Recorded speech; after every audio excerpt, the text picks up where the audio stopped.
Queridos amigos, muy buenos días. Gracias por estar con nosotros en su programa Café con Leche, la voz de los latinos en América. Estamos transmitiendo desde hermosa 1470 96.9 FM.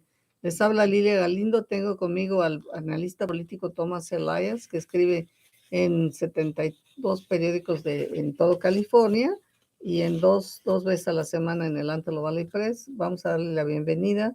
Good morning, Tom. Buenos dias. How are you today, Lilia? I'm doing fine. Tell me, I would like to discuss with you guns because we have been so many killings of so many people and we are tired and nothing happened. What do you think is going to happen this time if something is going to happen? I don't think anything much is going to happen, to be honest, and it's very sad, and I think we can blame the Republicans for it. Just this week, we've had these two mass shootings, one in Texas and one in Oklahoma yesterday. And these are all innocent people getting shot down by individuals that have been able to get guns legally in Texas and Oklahoma, the states where it's very easy to get guns and where open carry is legal. And there are people that would like to have open carry be legal in California. And here's what's interesting to me about this. The same people that want to have open carry for guns and want to do anything they can to make sure that guns stay in the hands of people who are liable to shoot mass numbers of innocents, these are the same people who are adamantly opposed to abortion. These are the same states that have passed in the last few months the toughest abortion restrictions that this country has ever seen. In Oklahoma, for instance, there isn't even an exception for rape or incest or the health of the mother. None of that. Okay, let me translate that before. Anything is illegal. And in fact, let me translate. Okay. Estamos hablando el día de hoy del problema de las armas, del control de armas, porque hemos estado viendo muchos asesinatos masivos en escuelas, hospitales y tiendas y muchas otras cosas. Dice, bueno, acaba de pasar el de Buffalo y ahora en Texas lo que pasó con los niños de la escuela y también en Oklahoma. Dice, y estos estados permiten que se tenga que puedas traer un arma libremente a donde quiera que vayas y exhibir el arma y todo eso. Incluso hay gentes que quieren que suceda esto aquí en California. Dice, y estos estados que son Texas, Oklahoma, son los estados más republicanos y que han estado estableciendo las reglas más severas en contra del aborto. Dice, por ejemplo, en Oklahoma se hizo una ley que incluso prohíbe el aborto en el caso de incesto o de violación. Y son esos estados los que están promoviendo más el uso de armas. What does this mean? What a contradiction. Yeah, it is. These people call themselves pro-life because they want all these babies to be born. But they're really not pro-life at all. They don't mind when guns are used to kill people. They don't do anything to restrict guns when this happens. In fact, just this week, the governor of Texas and the ex-president of the United States went to the National Rifle Association meeting, which was held, of course, in Texas, to back the idea that anybody should be able to have whatever gun they want, even automatic rifles. People who are pro-life and want all these babies to be born, once the baby is born, they don't care what happens to the baby. They're against early childhood education. They vote against child care financed by the state. They vote against prenatal care for the mothers financed by the state. They vote against anything to take care of the lives and make the lives better for these babies that are born to poor people. They're not pro-life. They're pro-birth. Bueno, dice, este grupo se llama Provida. Dice, pero en realidad no son Provida. Ellos son simplemente quieren que los bebés nazcan. Pero dice, pero están apoyando tantas reglas para matar a las personas, porque dice, por ejemplo, no hay ninguna restricción en la cuestión de armas. Se autorizan armas automáticas con la capacidad de disparar muchísimas balas al mismo tiempo. Incluso el gobernador de Texas, el actual gobernador de Texas y y el expresidente acaban de asistir a la Junta General de la Asociación Nacional del Rifle, y ahí, bueno, pues todavía están impulsando el uso de rifles automáticos. Pero dice, pero ellos en realidad no son pro-life, porque una vez que el bebé nace, totalmente le niegan todo tipo de ayuda, no quieren autorizar ayuda para educación para niños jóvenes, no quieren no quieren autorizar ningún tipo de ayuda financiera para los niños, ni siquiera para el cuidado prenatal. Así es que ellos no son pro-life, ellos son, no son pro-vida, son pro-bebé nomás, pro-niños. Now you can continue, Okay. please. Yeah. And, you know, a lot of the pro-life people base their philosophy on what they claim to be the Bible. But in actual fact, the Hebrew Bible and all the commentaries on it, and the Talmud, and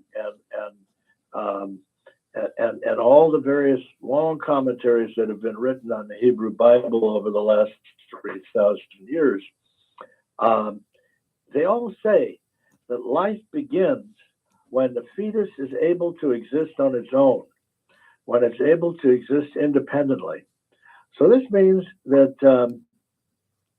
the idea that something is alive when it's in the first trimester of a fetus's existence, that's not a biblical idea. That's a Catholic Church idea. That's Catholic Church dogma that came long after the Bible was written, whoever wrote the Bible. And so these people, these fundamentalists who try to use the Bible to justify their position on abortion, they basically don't know what they're talking about, or else they're lying. Dice, mucha gente basa esto en la Biblia, dice. Este grupo de movimiento pro-life basa sus conocimientos, basa sus argumentos en la Biblia. Dice, pero la Biblia hebrea, como que se estableció hace 3,000 años, dice que la vida empieza cuando el feto puede vivir por sí mismo. Dice, y esto se origina más o menos en el primer trimestre. Dice, así es que la idea de que el bebé desde que es concebido ya tiene vida, es una idea de la